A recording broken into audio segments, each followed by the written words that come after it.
예민수의 경제토크 퍼스트 프라임 리서치 손여로 팀장님과 함께 제약바이오 얘기를 하겠습니다.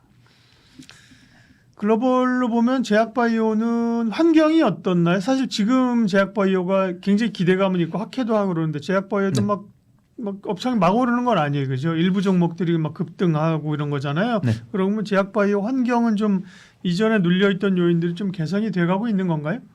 확실히 제약바이오 같은 경우는 일정주 관점으로 접근하시는 분들 좀 재미 보셨지 않았을까 판단됩니다. 그래서 제가 3월 달엔 JP모건 헬스케어 컨퍼런스 말씀드렸고 네. 4월 달에는 이제 ACR. 아스코를 이제 ACR 에스코. 살짝 말씀드렸고 이번에 또 ACR 이제 네. 나왔는데 관련 종목들은 좀 강세를 보였다라고 판단되고 있고 지금 제가 이 제약바이오 관련을 좀 준비를 하는 관점 속에서 네. 사실 어제는 제약바이오 좀 업황이 안 좋으니까 좀 모아가자 이런 말씀을 드렸었는데 오늘 알테오젠이 좀 한수 해주면서 제약바이오 좀 투심을 좀 강하게 좀 이끌어줬다라고 판단되고 있고요. 뉴스를 찾아보면은 꽤나 많습니다. 일단은 뭐 이스라엘과 이란의 어떤 지정학적 리스크가 나왔을 땐 당연히 성장주보다는 가치주로 투심이 이전이 된 것은 맞다라고 판단하고 있고, 근데 다행히도 미국의 이제 신년물 국채 금리가 좀 박스권 안정을 찾는 모습이었습니다. 그래서 좀 그래도 어떤 기준금리 인하에 대한 기대감이 좀 있을 수 있다고 판단되고 있고, 저는 이 물가 지표 이제 저저번 주에 발표했지만 CPI랑 PPI를 봤을 때 물가가 생각보다 올라가지 않았다. 물가 인상 압박이 없다라는 것은 트럼프 대통령이 이제 연준 의장으로 하여금 기준금리 인하 압박을 넣을 수 있는 여유가 좀 생긴다라고 보고 있고요.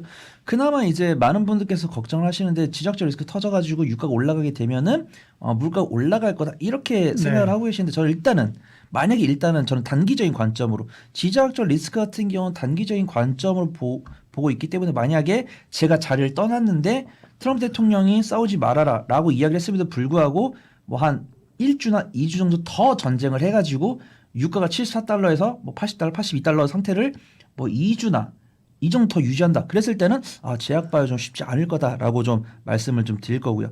그나마 1주 전에 미국의 생물보안법이 다시 추진된다라는 뉴스 나오면서 제가 뒤에서 삼성바이오스랑 셀트리온도 간단하게 보겠지만 안타깝게도 저는 삼성바이오스를 긍정적으로 보고 있는데 삼성바이오스가 한 달 내에 좀 지지부진한 모습 보여줬어요. 아무래도 이게 삼성바이오스 관련 그 인적 분할 지휘사 관련 뉴스 때문에 조금 투자분들께 투심 좀 많이 좀 의가 상하신 것이 아닌가 이렇게 판단되고 있고, 셀트리온이 이번에 바이오 USA에 참여한다는 뉴스가 나오면서 정말 재밌게 5월 26일이 바닥이었습니다. 네. 5월 26일 바닥이었고 오늘 녹화까지도 점진적으로 우상 기조 보여주다가 이제 저번 주 금요일 날 오늘 좀 단기적인 차익실현 나오는 모습이고 여전히 또 새로운 정부에 대한 기대감이 있더라고요. 그래서 제약바이오 같은 경우도 새 정부에서는 뭐가 있어요? 제약바이오 쪽은. 이재명 대통령이 네. 취임을 하면서 바이오 강국을 위한 국가 투자 확대와 보상 체계 개편을 공약으로 내고 공약이 있었습니다. 우리가 여야 그 10대 공약이라 하면은 AI가 1번이었지만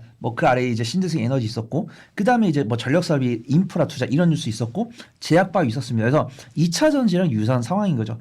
약간 AI 같은 경우는 오늘 이제 AI 수장까지도 네이버 출신으로 하면서 AI 구체화가 된 거고 그다음에 2차 전지랑 제약바이오도 어떤 정부 지원하겠다 이런 내용까지 나온 거지 구체화된 건 없습니다. 그다음에 미국에서 생물보안법을 다시 추진을 한다라는 이야기가 나오면서 이제 삼성바이오사 셀트리온이 좀 반사이익을 거둘 거다 이런 부분들이 있고요.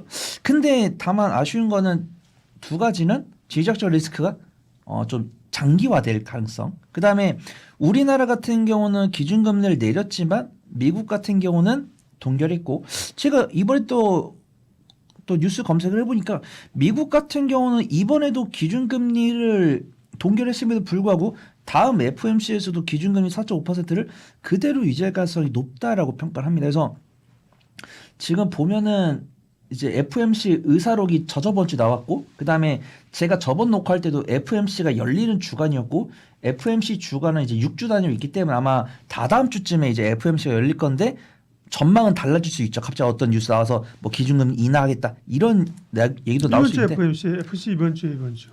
이번 주 FOMC인데 네네.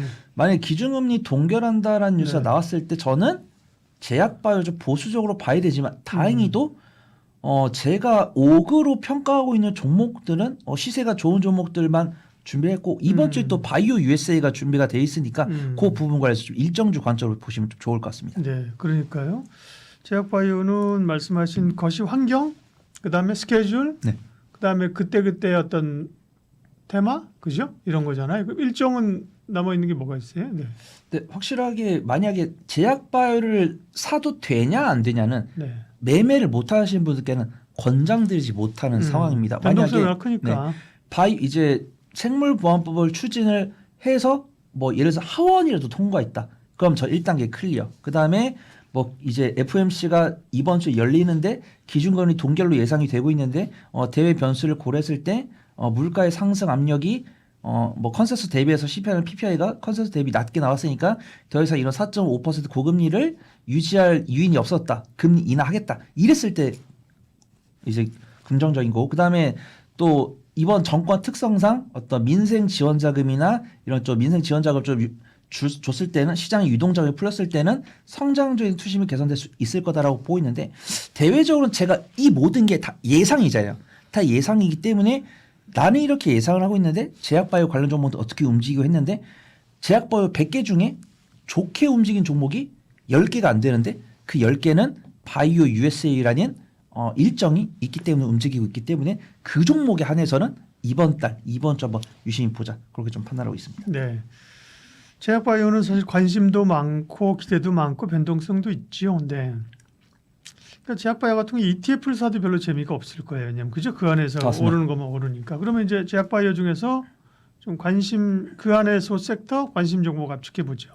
네, 오늘 같은 경우는 제가 대형주도 말씀을 드릴 건데 이제 대형주는 이제 바이오 USA에 참여하는 기업들을 위주로 말씀드릴 네. 거고 그다음에 미국의 당뇨 병학회도 열린다라고 합니다. 그래서 바이오 USA는 어떤 그 학회보다는 좀 전시회 개념이다라고 보고 있고 학회에 많은 분들께서 기대를 하시더라고요. 근데 제가 보니까 삼성 바이오스보다는 셀트리온, 그다음에 셀트리온보다는 사실은 알테오젠, 이 대형주 중에서 알테오젠을 가장 탑픽으로 말씀드릴 거고 제가 뭐 삼성 바이오스랑 셀트리온이랑 SK 바이오팜이랑 ABL 바이오, 알테오젠 이렇게 5종목을 말씀드릴 건데 안타깝게도 셀트리온은 제가 이제 와서 긍정적으로 말씀을 드리면은 악플이 막 달릴 것 같아요. 네. 이제 와서 셀트리온 좋게 말한다고. 그래서 그런 악플이 달릴 거니까 셀트리온을 긍정적으로 보셨던 분들은 셀트리온 보시면 좋을 것 같고 삼성 바이오스랑 뭐 SK 바이오팜이랑 ABL 바이오 같은 경우는 바이오 USA에 가가지고 부스를 열고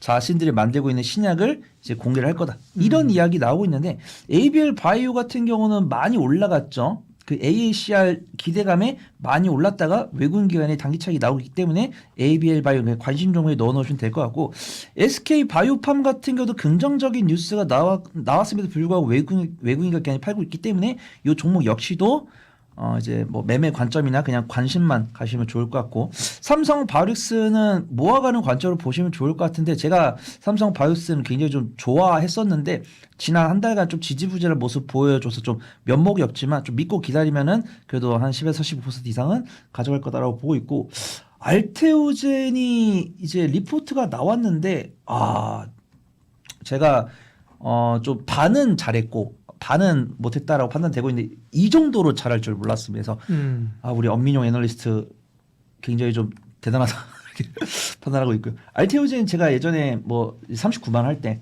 10일간 선회포가 200이 넘어가 좀 부담된다. 근데 정말 제가 그 알테오젠을 뷰를 바꿨던 게 다이치 상표 계약 났을 때 뷰를 바꿨거든요. 그다음에 이제 마일스톤도 막 300억, 400억 수령하면서 분기 실적, 연간 실적 흑자 전환되면서 퍼가 산출되면서 이제는 좀 믿고 투자할 법하다라고 보고 있고 이제 신한투자증권에서 알테오젠에 대해서 리포트를 꾸준하게 내놓고 있고 이번에 이제 키트로다 SC 같은 경우 할로자임과의 그 소송도 우리 쪽으로 이제 유리하게 나왔고 그다음에 다이치 상표랑 작년 11월에 계약한 SC에 대해서는 임상 1상의 개발에 들어가면서 오늘 외국인과 기관의 쌍끌 순매수가 들었기 때문에 알테오젠은 정말 좋아 보인다라고 판단하고 있고요.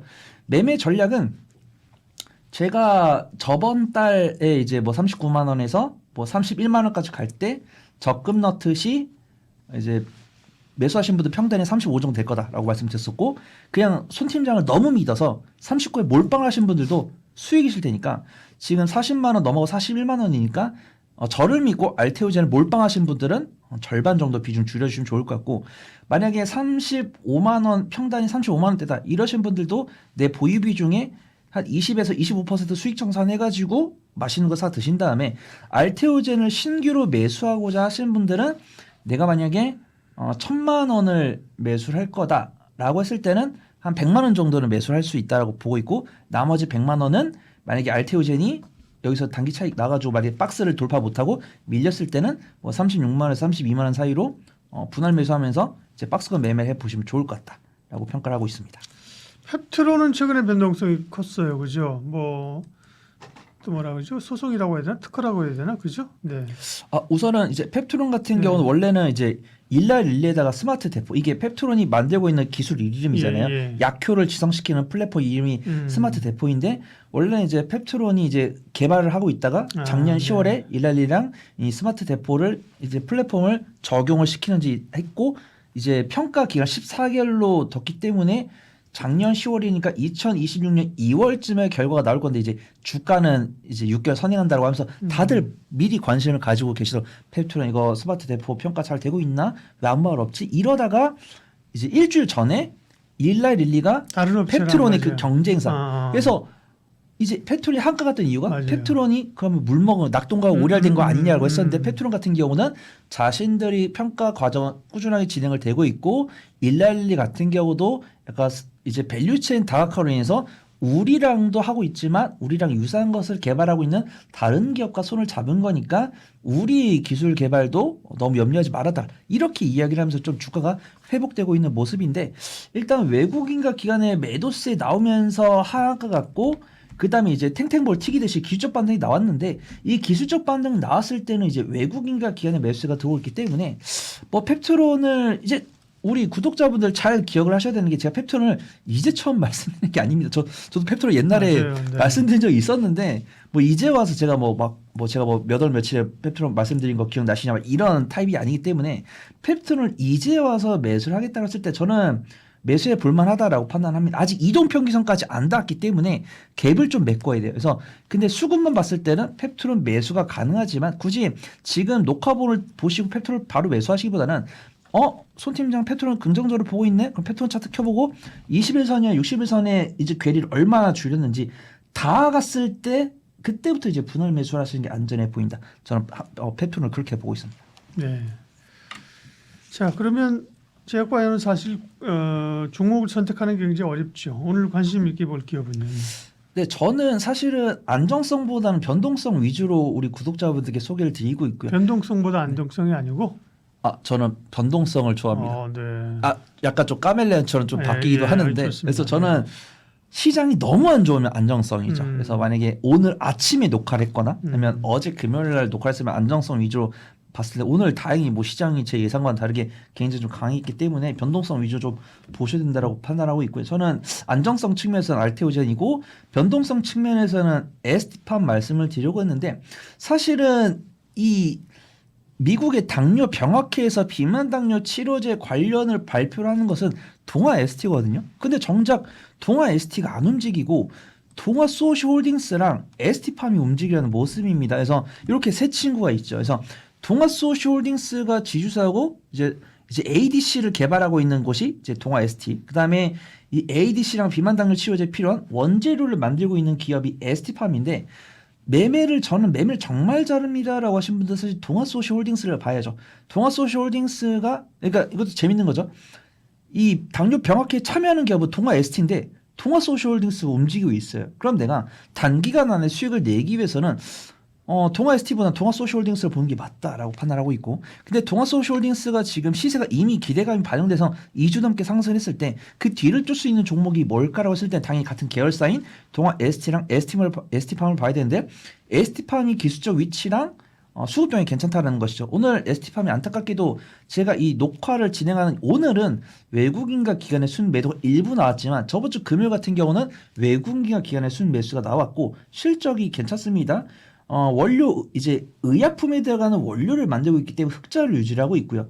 일주일 전만 해도 유럽에서 203억 원 규모의 원료 의약품 공급 계약이 나왔기 때문에 견조한 실적 보여주면서 기술적 위치 괜찮고 외국인과 기관의 수급이 들어오고 있기 때문에 제가 변동성으로 준비를 했지만 사실 안정성인 것 같습니다. 그래서 매매를 잘하신 분들은 동아소시 홀딩스 보시면 좋을 것 같고 저는 이슈 팔로업 잘합니다. 한번 그래도 이 당뇨 병역회가 6월 20일이니까 한 4일이라는 시간이 남았잖아요. 그래서 동아 ST가 정말 이 참여한다는 뉴스 나오면서 수급이 돌면은 그때 해보겠습니다라고 하신 분들은 동아 ST.